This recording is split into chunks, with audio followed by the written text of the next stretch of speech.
తెలంగాణ జాగృతి అధ్యక్షురాలు కల్వకుంట్ల కవితను పోలీసులు అరెస్ట్ చేశారు. బీసీ రిజర్వేషన్లు అమలు చేయాలని డిమాండ్ చేస్తూ కామారెడ్డిలో కవిత చేపట్టిన రైలు రోకో ఉద్రిక్తతకు దారితీసింది. ఆమెను పోలీసులు అదుపులోకి తీసుకోగా తోపులాటలో కవిత చేతికి స్వల్ప గాయమైంది.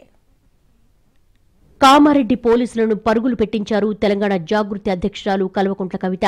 కామారెడ్డి జిల్లాలో రెండో రోజు జనంబాట నిర్వహించారు కవిత.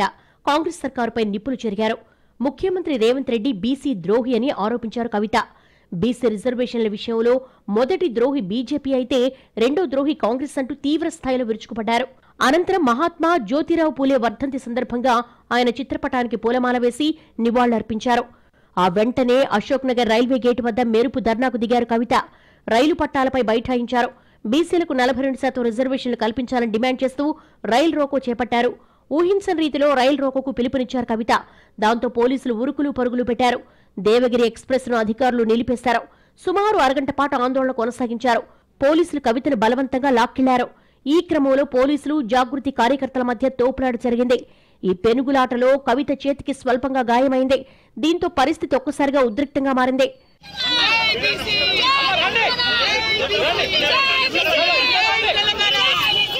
రైలు రోకో ద్వారా ఢిల్లీకి మెసేజ్ పంపుతున్నట్లు చెప్పారు కవిత.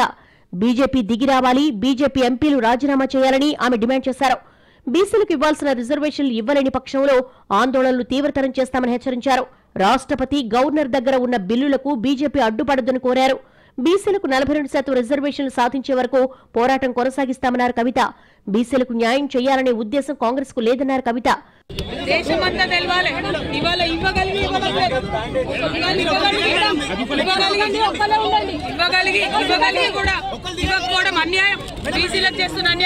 బీజేపీ ఎంపీలు వెంటనే రాజీనామా చేయాలి. రాజీనామా చేస్తే ఊరుకునేది లేదు. ఖచ్చితంగా వాళ్ళు రాజీనామా చేస్తే బీసీ బిల్లు వస్తుంది. కవితను అదుపులోకి తీసుకున్న పోలీసులు ఆమె వాహనం తప్ప ఇతర వాహనం వెంట వెళ్లకుండా నిలిపేశారు. దీంతో జాగృతి కార్యకర్తలు పోలీసులకు వ్యతిరేకంగా ఆందోళన చేపట్టారు. జాగృతి నాయకులను అదుపులోకి తీసుకుని దేవునిపల్లి పోలీస్ స్టేషన్కు తరలించారు.